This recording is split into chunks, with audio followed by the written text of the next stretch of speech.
السلام عليكم ورحمة الله وبركاته. كم جرتك بجم توتا في جالتهم توتا خورد توتا أوسي أمي تبينا جين كيسام بدأ أن نجرا الحمد لله إيجا خورد توتا كنا ويا راسي ودي فنو باي يتوكبر باكي سافي نموذج هدوني فيا دوان جرا كسم سمو غافي هدو كيساني كان تيجا بديسني فجرا وروني يرو جل كباتي كرو تو channel كنا رفتا subscribe gochuudhaan maatii keenya taasisaniin jedha maatii keenya ta'uudhaan kan subscribe gochuudhaan faana kan turtan like share gochuudhaan nu cinaa dhaabbadhaa isin jira egaa yeroo baay'ee odeeffannoo nuti asirraa gadhiifnu dafee isin biraa akka gahuufis mallattoo bilbilaa subscribe erga gootanii mallattoo bilbilaa itti aantu santuquudhaan ol ka jedhu irratti yoo dhuftan viidiyoo nuti yeroo yerootti asirraa gad isinii dhiifnu kallattimaan daqiiqaa takka lama osoo hin jirin isin bira gaha jechaadha kanaaf namoonni hedduun sidhamnee viidiyoo hojjechuu dhiifteerta yookaan ammoo odeeffannoo nu biraan gahuu dhiifteerta maallagaa miti jettanii karaa keessaatiin kan nagaafataa turtan jirtan waan ta'eef kanaaf an hamma ammaatis hojii kiyyeettumaa jira waan ta'eef dafee akkasiin bira gahu taasifadhaa isiniin jira. Egaa odeeffannoo isin biraan gahutti osoo hin darbin baga bara 2013 irraa bara 2014tti nagahaan ceetanii bara milkii bara guddinaa bara bilisummaa nuufaa ta'u isiniin jecha. Odeeffannoon guyyaa har'aa qabadhee isiniif dhufe akkuma gaafii hedduu keessanii kan ta'e jechaadha keessattuu namoonni hedduun bilbiltanii fi odeeffannoo kan biraan gayyettanii kan nagaafatan mana luukii 75 yookaan ammoo mana kaareen isaa 114 kan ta'e dabalataanis mana kutaa 3 qabu hagichi isaa bal'ina giddu galeessa kan qabu adaama qorqorroodhaan ijaaruudhaaf bilookeettiin ijaaruuf qarshii hammam nu gaafata. Herrega kana hojjetu nu biraan gayyettanii kan nagaafatan guyyaa har'aa kallattimaan deebii isiniif ta'a waan jedhe isiniif qabadhee dhufee jira jechuudha. Egaa akkuma jalqabarratti isiniif kaasee manichi kun akka amma diizaayinoota suuraa irratti argaa jirtan kanaa fi diizaayinii kanaaf kan kana fakkaatan kan biraattiinis ijaarrachuu ni dandeettan jechuudha.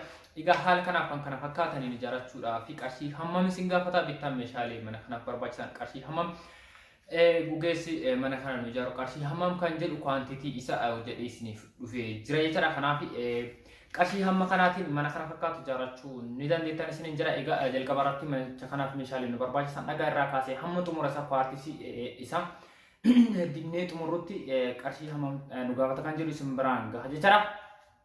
Egaa jalqabarratti dhagaan manicha kanaaf nu lafa isaa irraa lishoo isaa fi akkasumas mana fincaanii itti ijaaruuf yookaan ammoo itti dalaguudhaaf ka meetiri kuubii 34 nu gaafata jechuudha. Kana gam qarshiitti hojjechuun qarshii 15,000 nuuf gahuu ni danda'a jechuudha. Egaa manichi kun ulaagaan isaa hundi kan guutame jechuudha. Keessa manaatti mana fincaanii fi meeshaalee mana fincaaniitiin kan guutame lafa isaa irra seeraamikiin dibamee uffifamee gubbaan isaa irra koornisii jiigsamii sadarkaa tokkoffaa kan dalagame jechuudha. Egaa intarneetii irraa buuftanii mana kana dura dalagame irraa laaltanii dalasiifachuu haala itti dandeettaniin jechuudha. Dhiifama.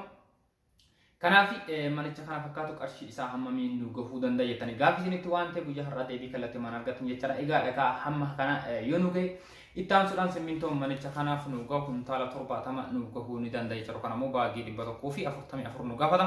Yeroo kana gabaa irratti bakka hedduutti faca'ee kan ittiin gurguramu kuntaalli tokko qarshii 750 hamma 800 naannoo ittiin gurguramu 850 naannoo itti gurguramu jireessatti qarshii 750 kan gurguramu jechuudha. Walumaa galatti kuntaala 70 kana qarshiitti yeroo jijjiiru qarshii 52 fi 500 amma qarshii 50 sadii isin gaafachuu ni danda'a jechuudha.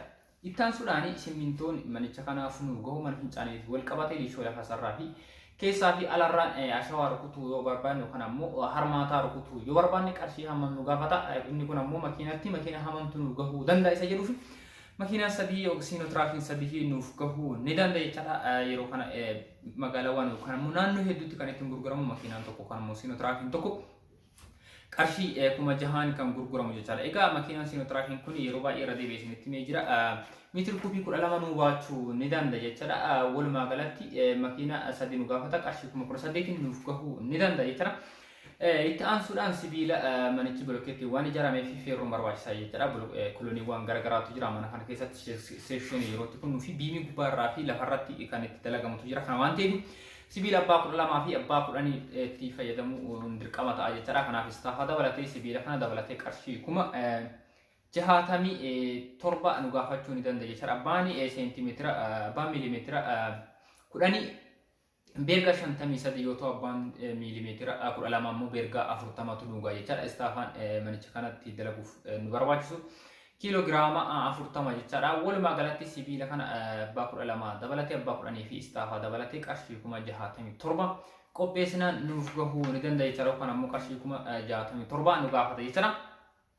Egaa itti aansuudhaan bolokeettii sadarkaa yookaan bolokeettii gosa lamaatti fayyadamna. Karvii isaa gubbaarratti bareedinaaf itti fayyadamnuu fi girgiddaa isaa dabalatee sekshiiniiwwan mana keenya keessatti kutaa garaagaraa kunneen ittiin ijaarru walumaa galatti bolokeettii noormaalii ta'e jechaadha. 4,500 nu gaafata. Karvii kan ta'e ammoo geetiidhaaf kan bareedinaaf kan itti fayyadamnu karvii kan ta'e boci isaa 114 nu gaafata jechaadha. Egaa inni yookaan ammoo bolokeettiin 4,500 kun qarshiitti tokko isaa yeroo kana gabaarratti kan itti gurguramu abbaan seentimeetira 10 abbaan seentimeetira 15 qarshii 10 kan gurguramu jechaadha. Walumaa galatti qarshii 45 nu gaafata. Inni karvii namoota qarshii 3,600 nu gaafata jechaadha. Walumaa galatti bolokeettii mana kanaaf nu barbaachisu qarshii 49 qopheessina nuuf gahuu ni danda'a jechaadha. Egaa manicha kana sadarkaa kanarraa eega geenye itti aanu balbala isaatii fi sibiila nu barbaachisu jira. Keessa manaatitti balbala muka MDF irraa kan dalagamee fi almuuniyeemii irraa kan dalagames jira jechaadha. Kanaaf gatiin isaa ol ka'aadha. Fakkeenyaaf barri yookaan balballi guddaan alarraan jiru qarshii 60 hamma qarshii 80 kan dalagamu jechaadha. Inni almuuniyeemiidha. Gatii hedduu isin gaafata. Muka MDF irraa kan dalagamu fayyadamuu ni dandeettan jechaadha. Almuuniyeemii irraa kan dalagamu kaareen gurgurama waan ta'eef kun ammoo akka walii galtee keessanitti dalagama. Kanaaf herreeginaanis ni hojjedhe muka MDF irraa kan dalagamu. Keessa manaatti kutaan lama balbala kana kan barbaadu ta'u qarshii 8,000 dalagama jechaadha. Tokko isaa lama isaa qarshii 16,000 dalagamuu ni danda'a jechaadha. Balbala alarraa dabalatee foddaa dabalatee sibiila meetira iskuweerii 19.2 nu gaafata. Yeroo kana gabaarratti kaareen takka qarshii 2,700 kan dalasiifamaa jiru jechaadha. Iddoo hedduutti qarshii 2,500 kan dalagamu jira. Munni cimina hedduu hin qabu, bishaan aasiidii qabu. Yoo tijjisin ciccitu waan danda'uu fi isa qarshii 2,700 kan yookaan sadarkaa tokkoffaa kanatti fayyadamuun baay'ee tokko bareeda jechaadha. Walumaa galatti kaaree 19.2 kana qarshii 2,700 yeroo dalasiifnu qarshii 51,800 nu gaafachuu danda'a. Inni kun qarshii 16,000 nuuf gahuu ni danda'a. Walumaa galatti barri balbala alarraa ta'ee balbala keessa manaa kutaawwan irratti kan galu qarshii 67,800 nu gaafachuu ni danda'a jechuudha. Egaa foddaa alarraa dabalatee balballi alarraa fi daawwitii yookaan ammoo fargaa gaafate jechaadha. Akkuma yeroo darbe sin biraan ga'e fargaan sadarkaa lamaan kan itti gurguramu isa mul'isuu fi kan hin mul'ifne jechaadha. Kan mul'isu qarshii 500 yoo ta'u inni kun kaareen takka qarshii 1,800 kan dalagamu jechaadha. Walumaa galatti manicha kanaa fi fargaa yookaan ammoo daawwitii galchuudhaaf qarshii 12,000 nu gaafachuu ni danda'a jechaadha. Maaliif walakkaa isaa yookaan ammoo isa hin argisiifneef kan bakki fayyadamnus jira. Isa argisiisu bakki fayyadamnu jira. Walumaa galatti haala barbaachisuu fi haala bareedaa ta'een galchuudhaaf qarshii 12,000 nu gaafachuu ni danda'a jechaadha. Inni itti aanu manichi kan ittiin ijaaramee Adaamaa qorqorroodhaan isin jedhee jira. Gubbaan isaa manni keessi isaa yookaan lafti isaa irri kaaree 114 ta'u qorqorroo Adaamaa galchuuf gubbaan isaa kaaree 171 akka seera ijaarsa biyya kanaa yookaan ammoo akka seera ijaarsaatti jechaadha. Kaaree 171 ta'a jechaadha. Kaaree 171 kana gama qarshiitti hojii jiru qarshii 68,400 dhufa jechaadha. Tokko isaa kaareen takka qarshii 450 hamma 420tiin gurgurama waan ta'eef qarshii 68,400 qopheessina qorqorroo qofa bituu ni dandeettan jechaadha. Akkuma mana mukaan ijaaramu manni bolokeettiin haa ijaaramu qarshii yookaan ammoo muka nu gaafata jechaadha. Mukni mana kanaaf nu barbaachisu gubbaa isaarratti qarshii 12,000 nuuf gahuu ni danda'a jechaadha. Inni kan mismaarri qarshii 2,000 nu gahuu ni danda'a. Inni baay'ee murteessaa fi gatii irratti yookaan ammoo gabaa irratti yeroo kana gatiin isaa hedduu dabale. Akkasumas immoo ijaarsa mana kwaalitii qabu kana irraa kan hin oolle jechaadha.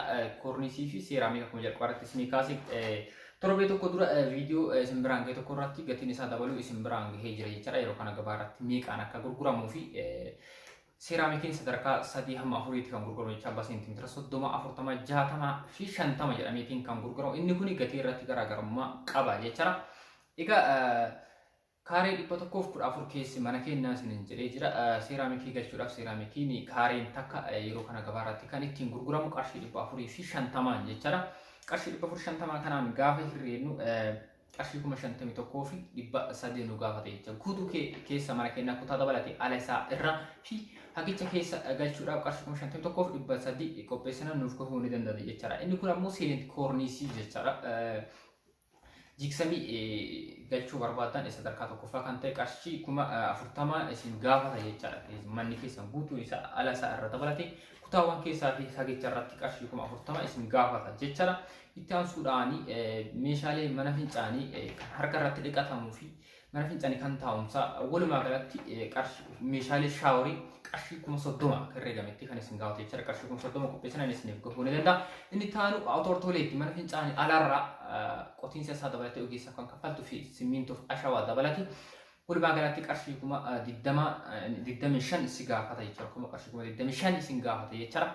Inni itti aanu jigsamii girgiddaa fi kwartisii halluuwwan garaagaraa mana kana keessatti fayyadamnu qarshii 20,000 isin gaafata jechaadha.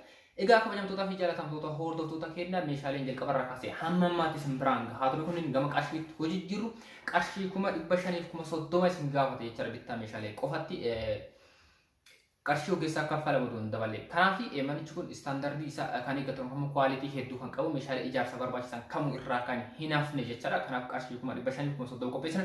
Manicha kana sadarkaan ammas hin jedhe kanarraan gahuu ni dandeenya jechaadha.